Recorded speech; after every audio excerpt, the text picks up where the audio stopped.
మంచి. ఇదంతా డ్రామాలా కనిపిస్తుండదా నీకు? నీ బిడ్డకే కాదు, ఏ ఆడబిడ్డకిటైనా మా ఆయన ఇట్టానే కాపాడతాడు. అది ఆయన నీతి. మానం లేకుండా ఏం జన్మయ్యా నీది? శివలే పెద్ద సినిమా చూసి మాట్లాడనా? నువ్వు కూడా ఉండప్పా.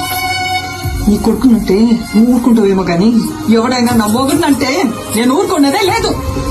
నేను చేసిందే కాక మళ్ళా మాట కూడా పడాలా? ఇంకా ఎంత సాధిస్తారా? ఇంటి పేరు ఇంటి పేరు అని ఎవరికి కావాలా? ఇంటి పేరు పెళ్ళైనోడికి కావాలా? ఇంటి పేరు మా ఆయన పేరు చెప్పుకొని ఊరు ఊరిగా బతుకుతాంటాయి. ఎవడా? పుష్ప మేనేజర్. నువ్వు? పుష్ప ఫ్రెండ్. నువ్వు? పుష్ప డ్రైవర్. నువ్వు? పుష్ప మనిషి. ఇదా ఎవరినైనా అడిగినా వాళ్ళ పేరు చెప్పుకో, పుష్ప మంచి అని చెప్పుకుంటారు. ఇదంతా ఎందుకయ్యా? ఈయనెవరు?